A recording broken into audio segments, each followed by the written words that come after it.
Bismillahirrahmanirrahim. Assalamualaikum warahmatullahi wabarakatuh. Perkenalkan, nama saya Muhammad Hilman Imaduddin. Di kesempatan kali ini saya akan menjelaskan tentang komunikasi data. Baik, berikut untuk penjelasannya.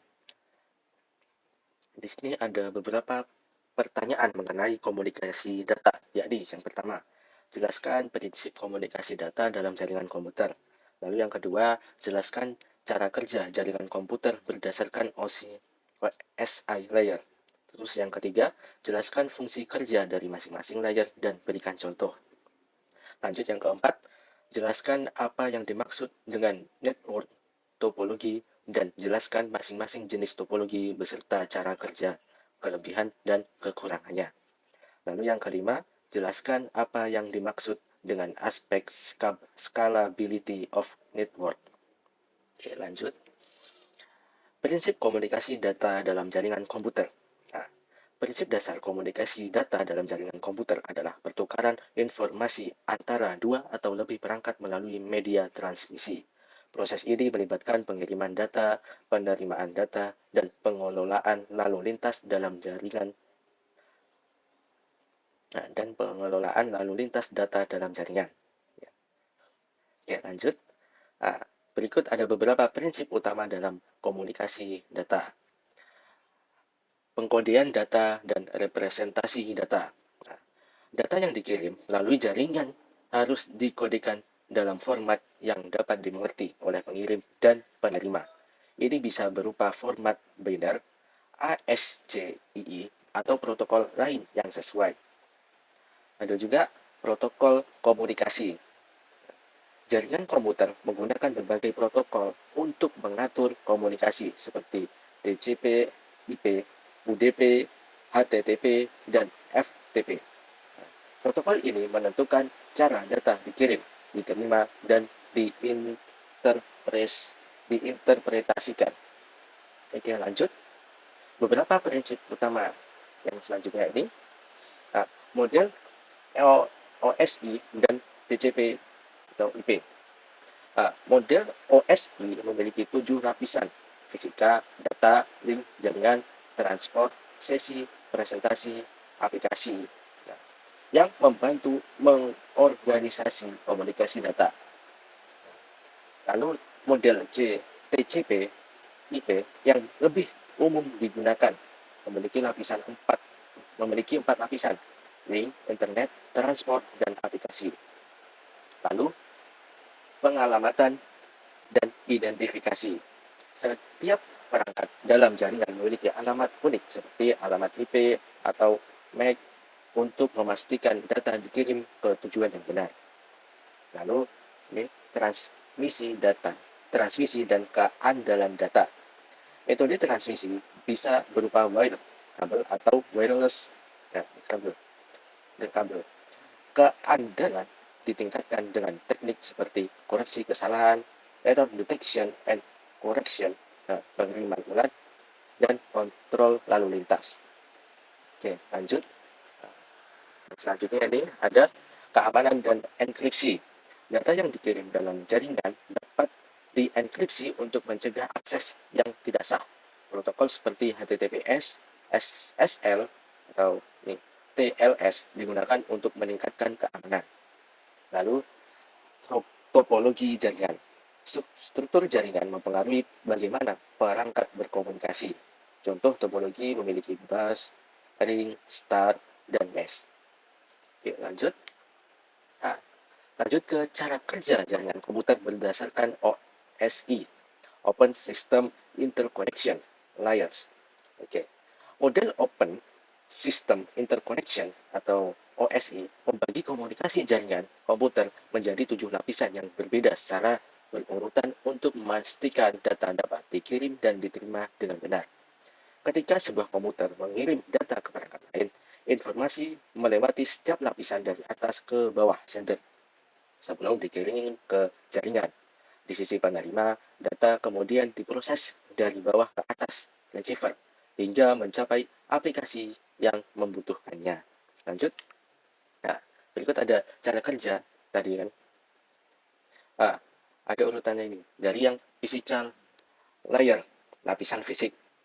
Lapisan paling bawah ini menangani transmisi sinyal listrik atau optik melalui media fisik seperti kabel, serap optik, atau gelombang radio.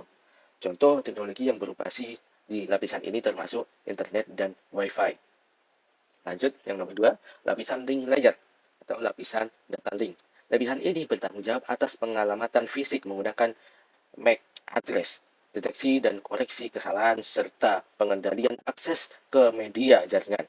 Perangkat seperti switch dan protokol seperti internet, wifi, IEEE 802.11 bekerja di lapisan ini. Yang ketiga, network layer, lapisan jaringan. Lapisan ini mengatur pengalamatan logis menggunakan IP address dan menentukan jalur terbaik bagi paket data untuk mencapai tujuan. Perangkat ini seperti router dan protokol IP, Internet Protocol.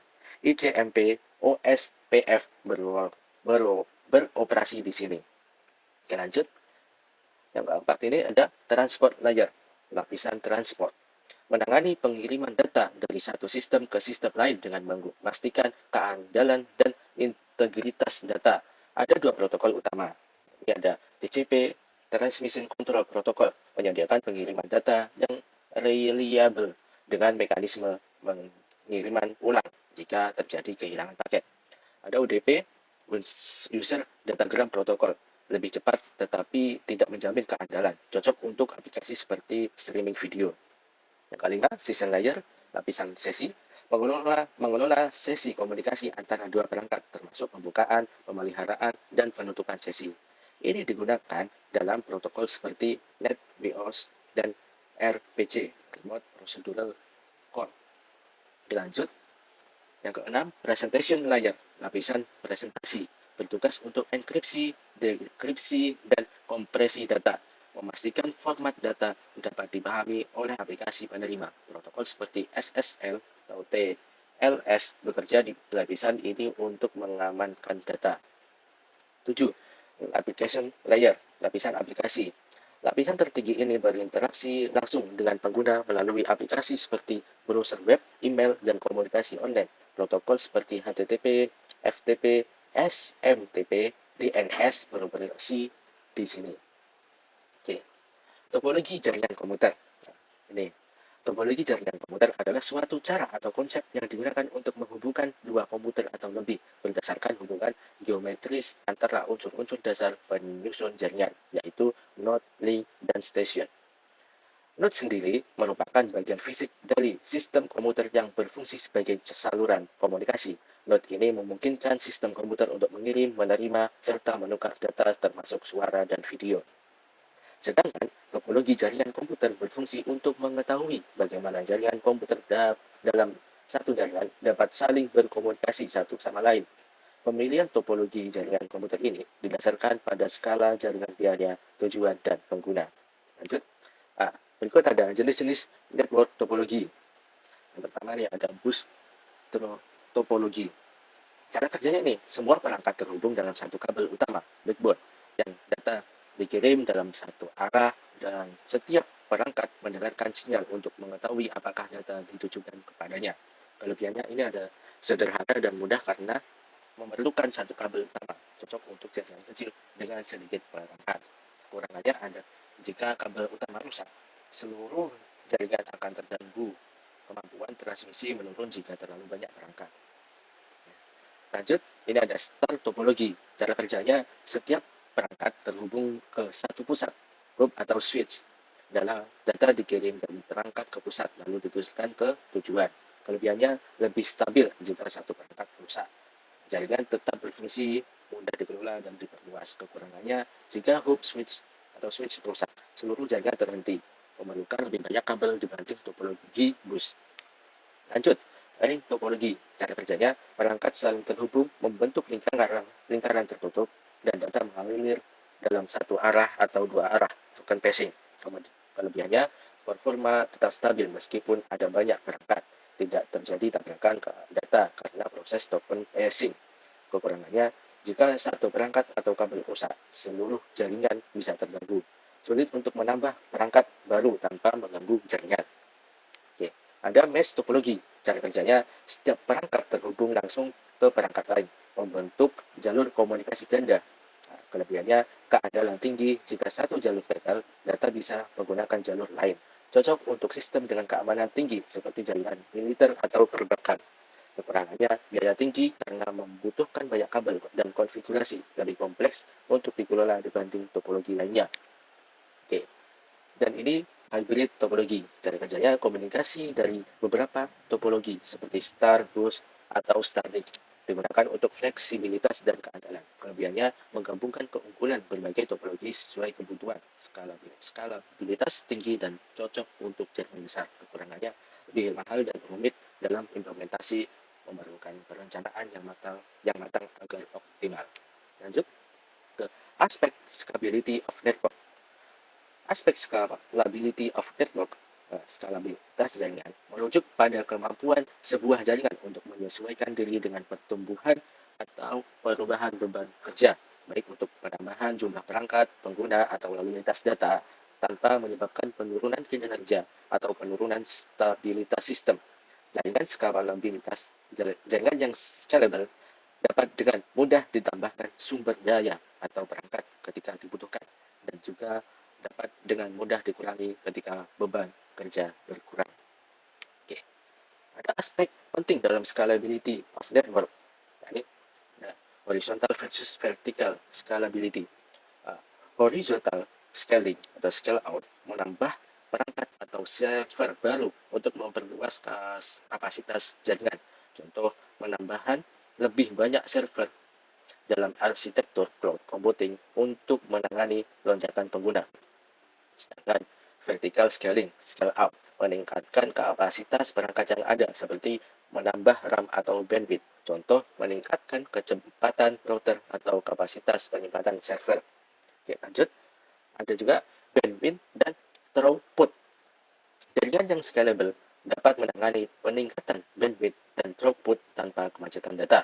Contoh, ISP meningkatkan bandwidth untuk mendukung lebih banyak pengguna yang melakukan streaming video. Lalu, routing dan load balancing. Teknologi seperti load balancer membagi beban lalu lintas agar jaringan tetap stabil meskipun ada lonjakan pengguna. Contoh, situs web e-commerce menggunakan load balancer untuk mendistribusikan permintaan pelanggan secara efisien. Lalu, redundancy dan fault tolerance.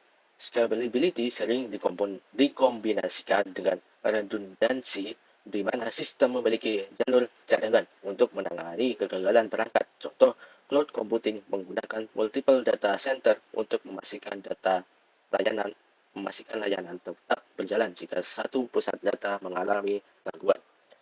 Terus, adaptive network architecture. Nah, jaringan yang scalable mampu beradaptasi dengan teknologi baru seperti IPv6, 5G, atau komputasi awan. Contoh, perusahaan mengganti jaringan tradisional dengan software defined networking (SDN) untuk fleksibilitas lebih tinggi. Jaringan komputer adalah sistem yang memungkinkan perangkat saling terhubung dan bertukar data. Untuk memahami cara kerja jaringan secara menyeluruh digunakan model OSI (Open System Interconnection) dan membagi proses komunikasi menjadi 7 lapisan, mulai dari application layer hingga physical layer, dengan setiap lapisan memiliki fungsi khusus yang mendukung kelancaran komunikasi data. Terus, topologi jaringan berperan penting dalam menentukan bagaimana perangkat terhubung secara fisik dan logis. Jenis-jenis topologi seperti bus, star, ring, mesh, tree, dan hybrid memiliki cara kerja, kelebihan, dan kekurangan masing-masing yang mempengaruhi performa jaringan. Salah satu aspek penting dalam perancangan jaringan adalah skalabilitas, yaitu kemampuan jaringan untuk tumbuh dan menampung lebih banyak perangkat atau traffic tanpa penurunan performa. Jaringan yang scalable memungkinkan perkembangan tanpa perlu perombakan besar. Lanjut. Oke, thanks. Mungkin cukup sekian dari saya presentasi kali ini.